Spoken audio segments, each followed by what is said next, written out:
So yeah, Caitlin Clark is going to be an all-star. And if you guys have not seen the media, what the media are doing, I'm just sitting there like, why do they think this is going to be any different? Why did they think this was going to be any different? Because most of the media who are voting for Caitlin for the All-Star team. Why? For a number of reasons. What happens when the most talked about player in sports walks into the WNBA All-Star game like she already owns it, handed the golden ticket by the fans themselves? Chaos. Absolute, unadulterated, popcorn-worthy chaos. While rival fan bases melt down faster than an unprotected ice cream cone in Phoenix, the truth is staring everyone right in the face. This wasn't just hype. It was a mandate. And the meltdown? Well, buckle up, because this story is messier than a group chat with your exes, and it reveals a lot more than just who made the All-Star team. Caitlin Clark, the only WNBA player receiving over 500,000 fan votes for the WNBA All-Star Game. Aaliyah Boston, Kelsey Mitchell, Lexi Hull, the Fever 4, sitting in the top 10 when it comes to WNBA fan voting for the All-Star Game. Every chance the Indiana Fever fans, every chance Caitlin Clark fans, every time they have a chance to show up. Forget the screaming and the all-caps tweets for a second. Let's look at the receipts. Caitlin Clark didn't just make the All-Star game. She shattered the system to get there. The numbers aren't up for debate. She was the only player in the entire league to receive over 500,000 fan votes, the only one. Her final tally? A staggering 1.29 million votes. Let that sink in.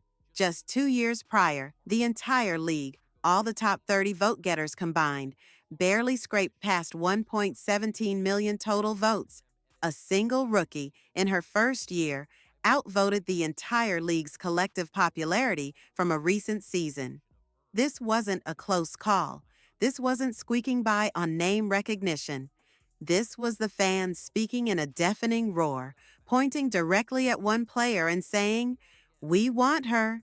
It was an unprecedented, undeniable display of gravitational pull that pulled the All-Star selection directly into her orbit, making her a captain alongside the incredibly deserving Nafessa Collier.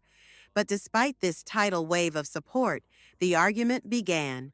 Was it earned, or was it something else entirely? So the two best players in the WNBA, at least to me, are all-star captains. That being Caitlin Clark and Nafessa Collier. Of course, Clark, Indiana Fever superstar. Collier, star of the Lynx, who is having an MVP season. Clark has had a little bit of an up and down season for her, relatively speaking, because she's been in and out of the lineup. Collier did miss a few games with a back issue as well. And of course, Clark had the shooting slump before she went out with the latest injury. Don't know how much that was related or is related, but Clark's impact on the floor is apparent when you see her there and when you see her off, and her numbers are still awesome. Not to mention, she's by far the most popular player in the league, and this is decided by fan voting, and it makes you feel good about what the exhibition can be in. Because while the vote was undeniable, the whispers about her game itself persist. They'll tell you she's had an up and down season, that her shooting slumped, that she's been in and out of the lineup. And sure, rookie years have bumps, but ignore the noise and look at the flashes, the undeniable moments that only she seems capable of producing. We're talking 16.3 points, 6.2 assists, and 5 rebounds per game as a rookie, while having a permanent target painted on her back every single night. She's not just putting up solid numbers. She's delivering performances that defy typical rookie expectations. Remember the 20-10 games? She had them during her so-called slump. She set the record for most 20-10 games for a guard. She's the only guard with a triple-double. She nearly dropped a 30-point triple-double against a seemingly unbeatable Liberty team early in the season. Every time she touches the ball, the possibility of something completely insane happening exists. Well, it's pretty clear. There are two key WNBA players that are on a different level than the rest of the WNBA. And when it comes to Caitlin Clark, she's even another step up from the person that finished second. But look, it'd be irresponsible of me not to mention Nafisa Collier in all this because, well, she got over 1.1 million votes herself. First, Caitlin, when she's played, has been the best guard in the WNBA. She has. I mean this when I say this. It is it's not like she's like a stratospherically better than a Skylar Diggins, but she's been better when she's been on the floor than any other guard. Even in her slump, she had a 20 and 10 game. She had a 20 and 10 game in her slump. She set the record of most 20 and 10 games. She's the only guard with a triple-double. She had a 32, 9, and 8. She nearly had a 30-point triple-double in a win against the Liberty, who at that stage were undefeated. But her impact isn't confined to the hardwood and stat sheets alone. This isn't just about points and assists. It's about the entire ecosystem of the league. Before Caitlin Clark, the WNBA, for all its incredible talent, often felt like a well-kept secret, a niche product seen by dedicated fans and few others. Then she arrived and everything shifted. Ratings spiked to unprecedented levels. Attendance doubled or tripled in arenas she played in. Merchandise sold out faster than tickets to a surprise Beyoncé concert. She didn't just join the league, she dragged it, kicking and screaming, into the mainstream spotlight. The WNBA All-Star voting total itself jumped from 1.17 million total votes across the league in 2023 to over 1.29 million for one player in 2024, contributing massively to the overall league voting total this year. She isn't just part of the WNBA story. She is the plot twist that changed the trajectory. She's the walking, dribbling stimulus package the league has needed. To ignore this undeniable business impact when selecting players for an exhibition game meant to showcase the league's biggest draws would be criminally incompetent. This is where the line between best players and all-stars blurs. All-stars are the biggest, most impactful names on and off the court.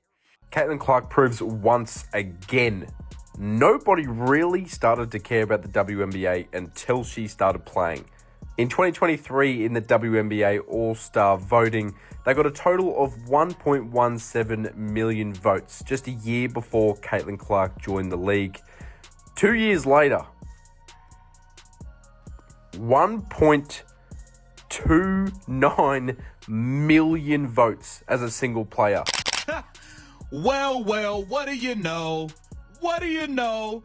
Caitlin Clark does it again. Shout out to Nafisa Collier. Caitlin Clark and Nafisa Collier are named your all-star captains. Well deserved, well deserved. Caitlin Clark is the GOAT. Nafisa Collier is playing like the best player in the league right now. My front runner for MVP, playing for a dominant Minnesota Lynx team. This is right. You guys got it right. They should be the all-star captains. Yet, despite the gravity she commands, the narrative persists that she's somehow not built for the league's physicality, or that she's on the wrong team, a criticism even leveled by some established veterans. They point to tough fouls, turnovers, and the sheer defensive pressure she faces nightly. And yes, the physicality is intense. She's been thrown into a basketball hunger game from day one, with opponents and even some refs seemingly adjusting their approach because of the threat she poses.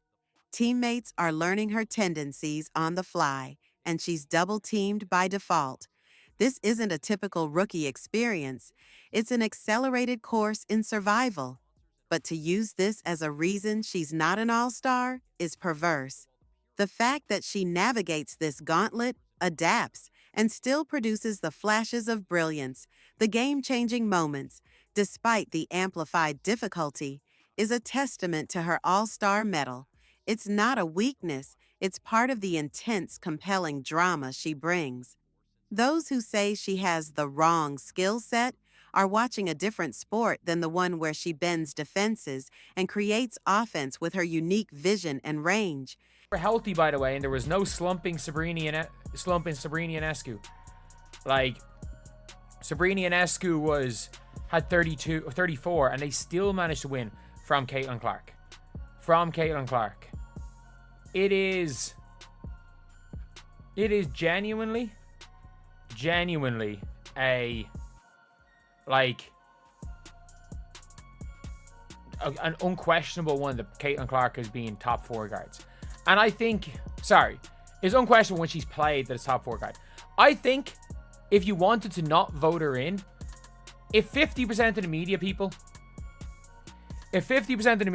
did not vote Caitlin Clark in as an all-star, and their logic was she hasn't played enough games, and the 4 all-stars were Alicia Gray, Caitlin's been better than Sabrina.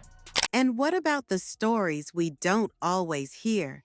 The whispers suggesting her sudden, overwhelming fame has created friction within the league. Rumors of quiet resentment from some veterans, perhaps uncomfortable with a rookie instantly overshadowing players who have dedicated years to the game, often with far less fanfare or financial reward. While the league presents a united front, you don't achieve this level of disruptive fame without causing ripples. Some suggest the physical play she faces isn't just tough defense, but a message. Others wonder if the pressure on her translates to complex dynamics in the locker room or even impacts player relationships across the league. These aren't always front-page headlines, but they are part of the swirling narrative, the unspoken tensions that arise when one player's presence fundamentally alters the landscape and challenges the established hierarchy. It adds a layer of quiet drama, an untold story about the human element behind the sudden business boom. The delusional fan base that follows her disrespected the WNBA players by saying she's going to go in that league and tear it apart. These people are so disrespectful and so unknowledgeable and so stupid. And Diana said it best. This kid's in for a rude awakening. This kid's on the wrong team. She's got the wrong skill set to handle the physicality of that league. This rookie class isn't even one of the best rookie classes in the last 10 years. She's just not built for the physicality of this league. Then there's the accusation that this is all a creation of the media, that she's a manufactured product of television hype. But let's be serious. The media isn't manufacturing stats in a secret underground lab. They're not fabricating the sold-out arenas or editing the ratings reports. The media is covering the story because she is the story. They're pointing their cameras where the audience is looking, and right now, the audience is glued to Caitlin Clark.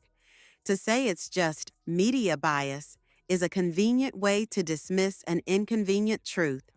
She is generating unprecedented interest.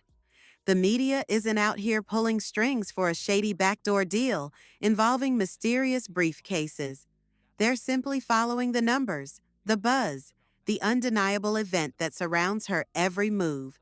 The critics who blame the media are often the same ones who couldn't diagram a pick and roll if you handed them a whiteboard and cheat codes. Yet suddenly they're experts on narrative control. All-Star game, she was number 2, which tells you exactly how freaking many votes Caitlin Clark got. Because Caitlin was first. We'll get to that in a second, but here we are, right here. Caitlin Clark and Nafisa Collier named the 2025 AT&T WNBA All-Star Game Team Captains. Clark earns her second All-Star selection, Collier her 5th. Both players are All-Star captains for the first time. So, why the intense fury? Why the meltdown over an all-star selection decided overwhelmingly by the fans, supported by media and players? It's not about basketball merit. It's about ego. It's about seeing someone new, someone wildly different from the status quo, come in and take over like she's been here for a decade. Caitlin Clark didn't wait in line. She walked in, turned the music up, rearranged the furniture, and started draining logo threes like she owned the place. And maybe, just maybe, she does. Her success exposes the cracks in everyone else's carefully constructed comfort zones. It challenges the gatekeepers who believe popularity must be earned on their specific terms through years of quiet dedication rather than sudden, explosive impact. She's a soda can shaken up and opened in a quiet room, and the people most bothered by the spray are the ones comfortable in the silence. This isn't hate for her game, it's fear of the change she represents. Bold, loud, undeniable change that didn't ask for permission. They selected captains. Well, they were selected captains by being amongst the starters receiving the most fan votes. And the way this all broke down is that it's 50% fan votes, 25% media votes, 25% player votes. So that's how it all came to be. That's how the breakdown of the way that the voting process goes and how the players were. And here's the plot twist the critics miss. The fans she brought with her were not just here for the highlights. We're invested, deeply invested. We care more about her long-term health and well-being than whether she plays 30 minutes in one exhibition game. We're more worried about her knees than someone on Twitter's feelings about who they think deserves the spot. This fan base isn't a passive audience. It's a movement. She has turned casual viewers into obsessives, analysts into irrational protectors. We've sat through years of WNBA coverage that felt like an afterthought. Now we're glued to every moment.